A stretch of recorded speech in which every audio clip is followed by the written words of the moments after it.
Hello अस्सलाम वालेकुम India, welcome to my YouTube channel Seekho Sikhao India को आगे बढ़ाओ।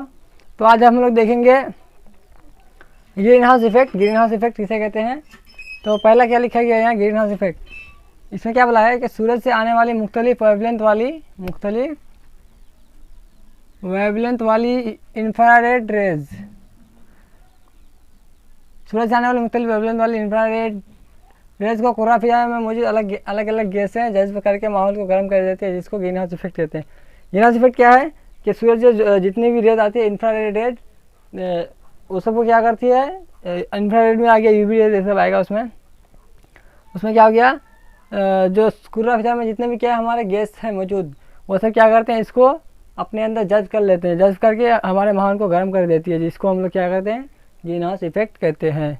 तो इसमें क्या याद रखने की बात है ग्रीन हाउस इफेक्ट में कि सूरज से जो इंफ्रारेड रेज आती है, मुख्तलिफ वेवलेंथ वाली अलग अलग वेवलेंथ होती है हर रेज की, तो उसमें क्या करती है, जो एटमॉस्फेयर में जितने भी गैसें हैं वो क्या करती है, इसको जज्ब करके अपने अंदर जज्ब कर लेती है और इसको वापस जाने से रोक देती है, जिसकी वजह से क्या होता है, हमारा माहौल गर्म हो जाता है। और इसी माहौल का गर्म होना को हम लोग ग्रीन हाउस इफेक्ट कहते हैं, या फिर इस तरह भी कह सकते हैं शॉर्ट में, इन शॉर्ट, कि सतह ज़मीन पर सूरज से आने वाले मुख्तलिफ वेवलेंथ वाली इंफ्रारेड रेज की वजह से पैदा होने वाले हरारती असर को ग्रीन हाउस इफेक्ट कहते हैं। इसमें सिंपली कहा गया कि जो हमारी सतह ज़मीन है, ये इसमें क्या होता है, सूरज से जो यूवी रेज आती है मुख्तलिफ वेवलेंथ वाली, ये मुख्तलिफ वेवलेंथ वाली इंफ्रारेड से पैदा होने वाली, ये क्या करती है, मुख्तलिफ वेवलेंथ वाली इंफ्रारेड सतह ज़मीन पर क्या करती है, हरारत पैदा करती है, जिसको हम लोग क्या कहते हैं, ग्रीन हाउस इफेक्ट कहते हैं। अगर एक्सप्लेनेशन में जाएंगे तो ये वाला डिफिनेशन सही है, अगर शॉर्ट में लिखना है तो ये वाला लिखना है। उसके बाद देखते हैं हम लोग green house gas. Green house gas बहुत ज़्यादा इंपॉर्टेंट है, ये एग्जाम पॉइंट ऑफ व्यू से, बंगाल बोर्ड का माध्यमिक एग्जाम पॉइंट ऑफ व्यू से बहुत ज़्यादा इंपॉर्टेंट है। क्या है इसमें, इसका एग्जाम्पल बहुत ज़्यादा इंपॉर्टेंट है, ना कि इसका एग्जाम्पल बहुत ज़्यादा इंपॉर्टेंट।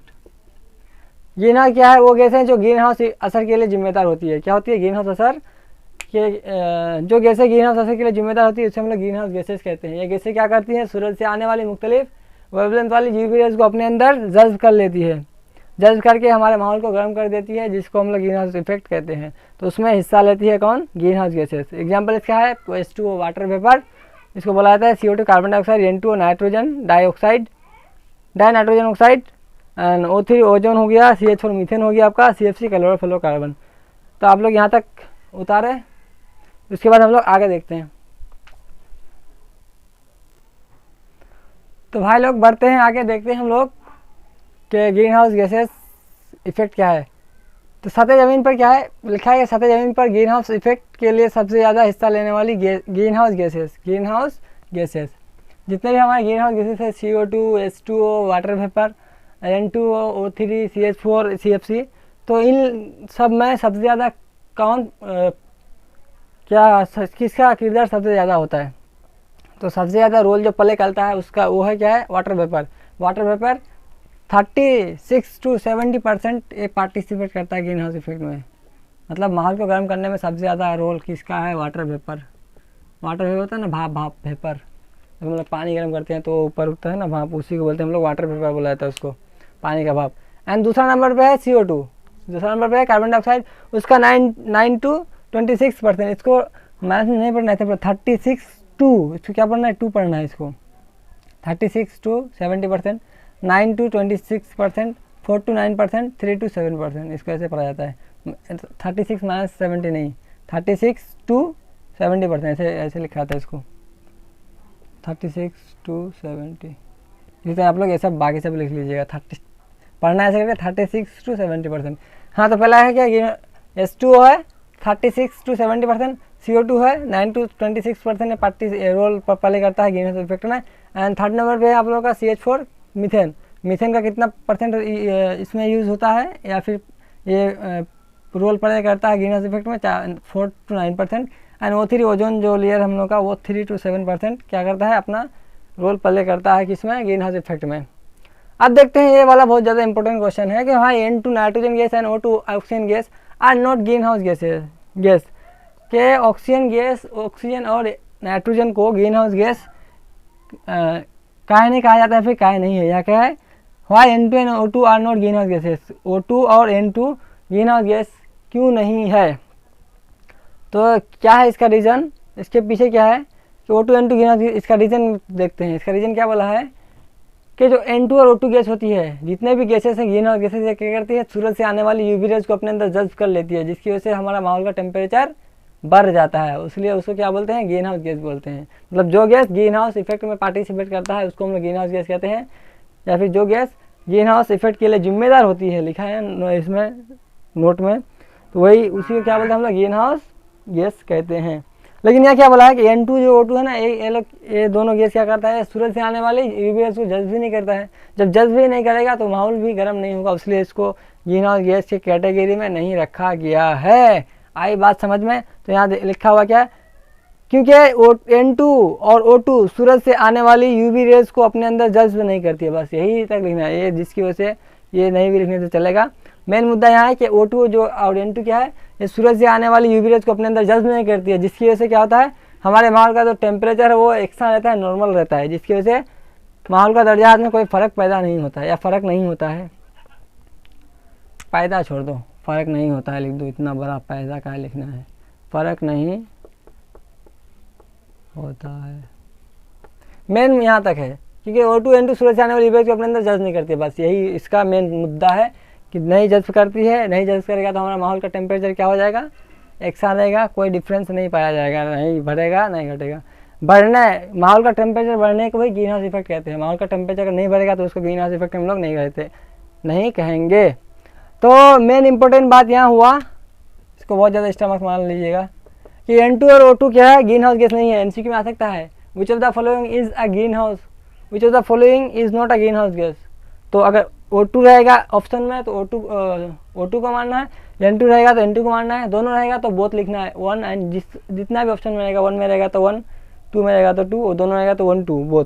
ठीक है, तो ये याद रखना है, मेन मुद्दा ये बात है, याद रखने का, दिमाग में बैठा लो कि N2 और O2 नाइट्रोजन गैस और ऑक्सीजन गैस को ग्रीन हाउस गैस हम लोग नहीं कहते हैं। रीज़न उसके पीछे क्या है कि ये लोग सूरज से आने वाली यूवी रेज को अपने अंदर जज्ब नहीं करती है, यही इसका रीज़न है। लेकिन रीज़न नहीं भी पूछ सकता है, लेकिन ये इंपॉर्टेंट है कि कौन इन दोनों में कौन ग्रीन हाउस गैस नहीं है। चारों 3 दे देगा, यहाँ से 1 दे देगा कि देखो इसमें कौन सा ग्रीन हाउस गैस नहीं है। तो आप लोग यहाँ तक उतारें, बढ़ते हैं आगे, ग्लोबल वार्मिंग अब देखेंगे। आइए आगे देखते हैं ग्लोबल वार्मिंग, जिसको उर्दू में बोला जाता है आलमी हद्दत। इसमें क्या कहा गया, ग्लोब मतलब होता है दुनिया, वार्मिंग मतलब गर्म होना, तो पूरी दुनिया का गर्म होना ग्लोबल वार्मिंग है। इसमें क्या कहा गया है कि ग्रीन हाउस इफेक्ट जो है उसकी वजह से पूरी दुनिया का टेम्परेचर लगातार, ये वर्ड ज़्यादा इंपॉर्टेंट है, लगातार बढ़ता जा रहा है, जिसको ग्लोबल वार्मिंग कहते हैं। ग्लोबल वार्मिंग क्या है, हमारी पूरी दुनिया का लगातार टेम्परेचर बढ़ता जाता है, जिसको हम लोग ग्लोबल वार्मिंग कहते हैं। और वो काहे बढ़ता है, ये मेन रीज़न उसका क्या है कि green house effect green house gas की वजह से होता है। तो या फिर आप यहाँ लिख सकते हो कि ग्रीन हाउस इफेक्ट की वजह से या फिर ग्रीन हाउस गैसेस की वजह से, दोनों चीज़ आप यहाँ लिख सकते हैं, ग्रीन हाउस इफेक्ट या फिर ग्रीन हाउस गैस लिख सकते हैं। ग्रीन हाउस इफेक्ट की जगह ग्रीन हाउस गैस भी लिख सकते हैं कि ग्रीन हाउस इफेक्ट या ग्रीन हाउस गैस की वजह से पूरी दुनिया का टेम्परेचर, दर्जा हरारत लगातार, ये वर्ड ज़्यादा इंपॉर्टेंट है, कंटिन्यूसली बढ़ता जा रहा है।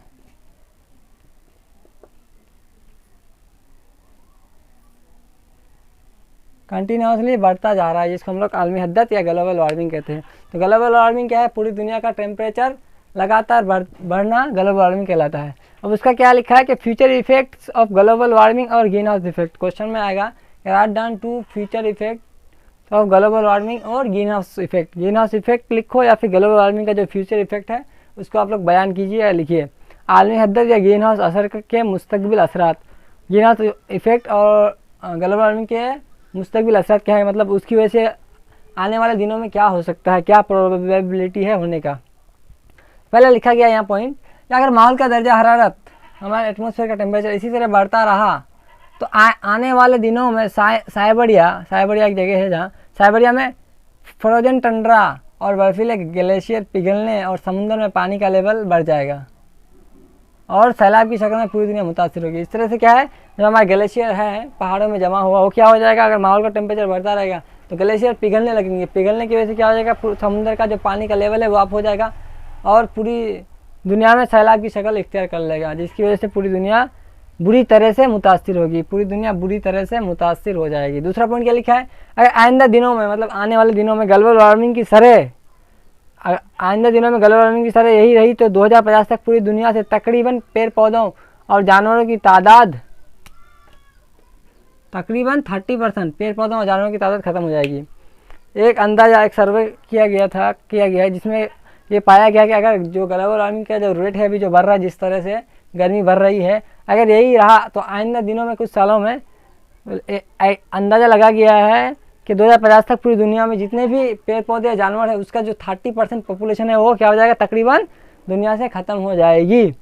तो आप लोग को यही लिखना है। 2 पॉइंट और भी एक्स्ट्रा ऐड कर सकते हैं कि ग्लोबल वार्मिंग की वजह से क्या होता है, ग्लोबल वार्मिंग की वजह से पेड़ पौधों में उन्नत तरीके का अमल बंद हो जाएगा, जिसकी वजह से क्या हो जाएगा, तुम्हारा हमारा इकोनॉमी जो है, माहौल का इकोनॉमी बुरी तरह से मुतासिर होगी। ग्लोबल वार्मिंग हो जाएगा ना तो पेड़ पौधों में जो है वो रेट ऑफ फोटोसिंथेसिस जिसकी वजह से क्या होता है, सबसे पेड़ पौधे अपनी गया तैयार करते हैं, वो कम हो जाएगा। कम होने की वजह से क्या हो जाएगा, प्रोडक्शन जो है, पैदावार हम लोग की घट जाएगी और हमारा जो इकोनॉमी है हमारे देश का या हमारी दुनिया का जो इकोनॉमी है वो क्या हो जाएगा, बुरी तरह मुतासिर हो जाएगी। तो आप लोग इसको उतार लें, उसके बाद हम लोग आगे बढ़ते हैं। अच्छी तरह से नोट कीजिएगा इस सबको। तो बढ़ते हैं आगे, देखते हैं अगला topic, some preventive measure to reduce global warming. और इसमें ये भी क्वेश्चन हो सकता है कि some preventive measure to reduce emission of greenhouse gases. क्या है कि ग्लोबल वार्मिंग आलमी हदत को रोकने के कम हिफाजती इकदाम या फिर ग्लोबल वार्मिंग आलमी हदत को कम करने के कुछ हिफाजती इकदाम, है ना। तो क्वेश्चन 2 तरीके से पूछ सकता है, आंसर दोनों का सेम ही होगा। पहला क्या पूछ सकता है कि सम प्रिवेंटिव मेजर, कुछ हिफाजती इकदाम to reduce global warming, global warming को रोकने के कुछ हिफाजती इकदाम या कम करने के कुछ हिफाजती इकदाम। दूसरा पॉइंट ये हो सकता है क्वेश्चन में कि write down some preventive measure to reduce emission of greenhouse gases. Greenhouse gases जो निकलते हैं उसको हम लोग कैसे कंट्रोल करें, कैसे उसको रोकें। तो उसके लिए क्या है, कुछ हम लोगों को हिफाजती इकदाम कदम उठाने पड़ेंगे, जिसकी वजह से क्या होगा, हमारा माहौल का जो टेम्परेचर है वो कम से कम रहेगा। तो पहला पॉइंट लिखा गया है उर्दू में, इसका देख लेना। पहला वाला जो है आलमी हदत, इसका ये वाला है, बाकी उधर से हमें ग्रीन हाउस गैस के अखराज को कम करने के हिफाजती इकदाम। नंबर 1 दिखा गया है कि ज़्यादा से ज़्यादा पेड़ पौधे लगाने चाहिए और पुराने दरख्त की कटाई करके उसकी जगह पर नई दरख्त लगानी चाहिए। जितने भी क्या होता है पेड़ पौधे होते हैं कि क्या करते हैं, हमारा एटमॉस्फेयर का जो है क्या है, CO2 को ये लोग एब्जॉर्ब करते हैं, जिसकी वजह से क्या है, हमारे माहौल का टेम्परेचर कम होता है। CO2 एक ग्रीन हाउस गैस है, जिसकी जो ग्रीन हाउस गैस होते हैं वो क्या करते हैं, सूरज से आने वाली मुख्तलिफ वेवलेंथ वाली रेज को अपने अंदर जज्ब करके माहौल को गर्म कर देता है, और उसी को हम लोग क्या करते हैं, ग्रीन हाउस इफेक्ट। और ग्रीन हाउस इफेक्ट की वजह से हम लोग का क्या होता है, ग्लोबल वार्मिंग। तो ग्रीन हाउस गैसेस को क्या करता है, पेड़ पौधे कंट्रोल करता है। मेनली कौन सा गैस को, कार्बन डाइऑक्साइड को, जो कि एक ग्रीन हाउस गैस है। तो हम लोग को क्या करना होगा, इसके लिए रिड्यूस करने के लिए, ग्रीन हाउस गैस के अखराज को कम से कम करने के लिए ज़्यादा से ज़्यादा पेड़ पौधे लगाएंगे। पेड़ पौधे लगाएंगे तो क्या हो जाएगा, जो एमिशन होता है ग्रीन हाउस का, CO2 का, हम लोग का पॉपुलेशन बढ़ता जा रहा है, तो इसकी वजह से क्या होगा, ये पेड़ पौधे ग्रीन हाउस गैस को अपने अंदर जज्ब कर लेंगे और हमारे माहौल का टेम्परेचर एक सा रहेगा। दूसरा पॉइंट लिखा गया है कि पेट्रोल, डीजल, केरोसिन, लकड़ी वगैरह का इस्तेमाल ईंधन के तौर पर कम से कम करना चाहिए।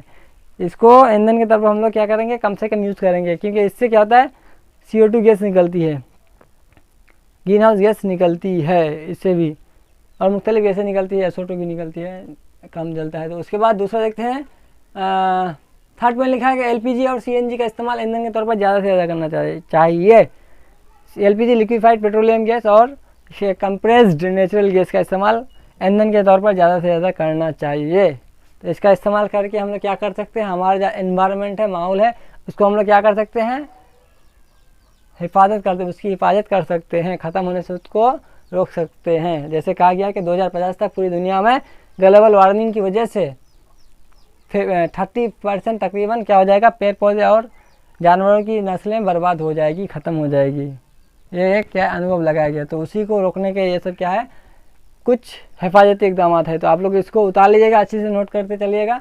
ये सब आ सकता है, इसमें बोर्ड में आ सकता है 2 मार्क्स के लिए, क्योंकि इस चैप्टर से 5 मार्क्स आता है। एक तो MCQ में आएगा 1 नंबर, 2 आएगा आप लोग का short answer, in short question में आएगा आंसर, शॉर्ट क्वेश्चन आंसर आएगा 1 नंबर वाला में, एक आता है 2 नंबर वाला में, हम बाद में दिखा देंगे जब सोल्व कराएंगे। तो आज का वीडियो रखते हैं यहीं तक, तब तक के लिए अल्लाह हाफिज़, मिलते हैं नेक्स्ट वीडियो में, टाटा बाय बाय।